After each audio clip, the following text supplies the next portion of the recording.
Hello मेरे प्यारे बच्चों, कैसे हैं आप सब। मुझे पूरी उम्मीद है कि आप सब अपने घरों में सेफ होंगे।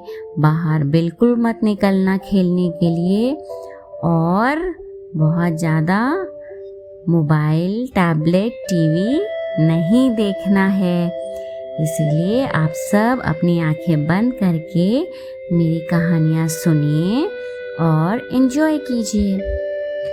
आज ना मैं पंचतंत्र की जो दूसरा तंत्र है ना, उसकी कहानी लेकर आई हूँ, गजराज और मूषकराज। तो बात कुछ ऐसी है कि बहुत बहुत समय पहले एक नदी के किनारे एक नगर बसा हुआ था। वहाँ पर बहुत से लोग रहते थे, व्यापार करते थे, अच्छा खासा चहल पहल रहती थी। फिर एक दिन क्या हुआ, उस नगर में बहुत भारी वर्षा हुई और उस वर्षा की वजह से जो नदी वहाँ से बहती थी, उस नदी ने अपना रास्ता बदल दिया। अब नदी के रास्ता बदल देने से क्या हुआ कि लोगों को पीने का पानी नहीं मिल पा रहा था और देखते ही देखते फिर सब लोग वहाँ से, पानी के बिना तो कोई भी नहीं रह सकता, तो सब वहाँ से नगर छोड़ करके दूसरी जगहों पर जाने लगे और देखते ही देखते वो नगर वीरान हो गया। अब वह जगह केवल चूहों के लायक रह गई। चारों ओर चूहे ही चूहे नजर आने लगे। चूहों का पूरा साम्राज्य ही स्थापित हो गया। चूहों के उस साम्राज्य का राजा बना मूषकराज चूहा। अब चूहों का भाग्य तो देखो, उनके बसने के बाद नगर के बाहर जमीन से एक पानी का फव्वारा फूट पड़ा और वह एक बड़ा जलाशय बन गया। नगर से कुछ ही दूर एक घना जंगल था। जंगल में अनगिनत हाथी रहते थे। उनका राजा गजराज नामक एक विशाल हाथी था। उस जंगल क्षेत्र में भी एक बार भयानक सूखा पड़ा। सभी जीव जंतु पानी की तलाश में इधर उधर मारे मारे फिरने लगे। भारी भरकम शरीर वाले हाथियों की तो दुर्दशा हो गई। हाथियों के बच्चे प्यास से व्याकुल होकर चिल्लाने और दम तोड़ने लगे। गजराज खुद सूखे की समस्या से चिंतित था और हाथियों का कष्ट जानता था। एक दिन गजराज की एक मित्र थी चील। उसने आकर खबर दी कि खंडहर बने नगर के दूसरी ओर एक जलाशय है। गजराज ने सबको तुरंत उस जलाशय की ओर चलने का आदेश दिया। अब सैकड़ों हाथी प्यास बुझाने डोलते हुए चल पड़े। जलाशय तक पहुंचने के लिए उन्हें खंडहर बने नगर के बीच में से गुजरना पड़ा और वहां कौन रहते थे? चूहे। तो जब वो हाथी वहां से गुजरे तो उन हाथियों के हजारों पैर चूहों को रौंदते हुए निकल गए। हजारों चूहे मर गए।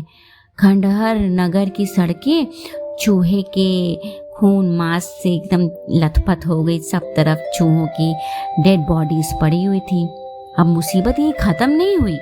हाथियों का दल फिर उसी रास्ते से लौटा भी। अब हाथी रोज उसी मार्ग से पानी पीने जाने लगे। काफी सोचने विचारने के बाद मूषकराज के मंत्रियों ने कहा, महाराज, आपको ही जाकर गजराज से बात करनी चाहिए। वह दयालु हाथी है। मूषकराज हाथियों के वन में गया। एक बड़े पेड़ के नीचे गजराज खड़ा था। मूषकराज उसके सामने के बड़े पत्थर के ऊपर चढ़ा और गजराज को नमस्कार किया। गजराज को मूषकराज का नमस्कार। हे महान हाथी, मैं एक निवेदन करना चाहता हूँ। अब चूहा तो इतना छोटा सा, हाथी इतना बड़ा। चूहे की छोटी सी आवाज हाथी तक पहुंचे कैसे? तो आवाज गजराज के कानों तक पहुंच ही नहीं रही थी।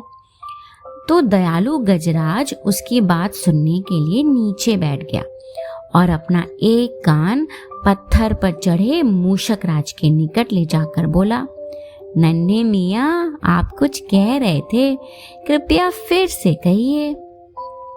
तो मूषक राज बोला, हे गजराज, मुझे चूहा कहते हैं। हम बड़ी संख्या में खंडहर बनी नगरी में रहते हैं। मैं उनका मूषक राज हूँ। आपके हाथी रोज जलाशय तक जाने के लिए नगरी के बीच से गुजरते हैं और हर बार उनके पैरों तले कुचले जाकर हजारों चूहे मर रहे हैं। यह मूषक संहार बंद न हुआ तो हम नष्ट हो जाएंगे। गजराज ने दुख भरे स्वर में कहा, मूषक राज, आपकी बात सुन मुझे बहुत शौक हुआ। हमें ज्ञान ही नहीं था कि हम इतना अनर्थ कर रहे हैं। हम नया रास्ता ढूंढ लेंगे। मूषक राज कृतज्ञता भरे स्वर में बोला, गजराज, आपने मुझ जैसे छोटे जीव की बात ध्यान से सुनी। आपका धन्यवाद। गजराज, कभी भी आपको हमारी जरूरत पड़े तो जरूर याद कीजिएगा। गजराज ने सोचा कि ये नन्हा सा जीव हमारे किसी काम क्या आएगा, सो उसने केवल मुस्कुराकर मूषक राज को विदा किया। कुछ दिन बाद पड़ोसी देश के राजा ने सेना को मजबूत बनाने के लिए उसमें हाथी शामिल करने का निर्णय लिया। राजा के लोग हाथी पकड़ने लगे। जंगल में आकर वे चुपचाप कई प्रकार के जाल बिछाकर चले जाते और फिर सैकड़ों हाथी पकड़ लिए जाते। एक रात हाथियों के पकड़े जाने से चिंतित गजराज जंगल में घूम रहे थे कि उनका पैर सूखी पत्तियों के नीचे छल से दबाकर रखे रस्सी के फंदे में फंस जाता है। जैसे ही गजराज ने पैर आगे बढ़ाया, रस्सा कस गया। अब गजराज चिंघाड़ने लगा। उसने अपने सेवकों को पुकारा, लेकिन कोई नहीं आया। अब कौन फंदे में फंसे हाथी के निकट आएगा? तभी एक युवा जंगली भैंसा गजराज का बहुत आदर करता था और उसने गजराज की चीख सुन ली। वो जो भैंसा था ना, जब वो छोटा था तो एक बार वो गड्ढे में गिर गया था, तो उसकी चिल्लाहट सुनकर गजराज ने उसकी जान बचाई थी। अब आज गजराज की चिंगार सुनकर वो भैंसा दौड़ा और फंदे में फंसे गजराज के पास पहुंचा। गजराज की हालत देख उसे बहुत धक्का लगा। वो चीखा, ये कैसा अन्याय है गजराज, बताइए मैं क्या करूं? मैं आपको छुड़ाने के लिए अपनी जान भी दे सकता हूँ। गजराज बोले, बेटा तुम बस दौड़कर खंडहर नगरी जाओ और चूहों के राजा मूषक राज को सारा हाल बताओ। उससे कहना कि मेरी सारी आस टूट चुकी है। अब भैंसा अपनी पूरी शक्ति से दौड़ा दौड़ा मूषक राज के पास गया और सारी बात बताई। मूषक राज तुरंत अपने 20-30 सैनिकों के साथ भैंसे की पीठ पर बैठा और शीघ्र ही गजराज के पास पहुंचा। चूहे ने भैंसे की पीठ पर से कूदकर फंदे की रस्सी कुतर दी और कुछ ही देर में फंदे की रस्सी कट गई और गजराज आजाद हो गए। तो देखा बच्चों, छोटे से मूषक राज ने इतने बड़े गजराज की वक्त आने पर कैसे हेल्प की, उनको बचाया फंदे से। तो कोई भी जीव न छोटा होता है न बड़ा, हर जीव की अपनी एक अहमियत होती है और इसीलिए हमेशा आपसी सद्भाव और प्रेम एक दूसरे के कष्टों को हरने में मदद करते हैं। ओके बच्चों, मैं अगली बार फिर एक नई कहानी लेकर आपके पास आऊँगी। तब तक के लिए बाय बाय।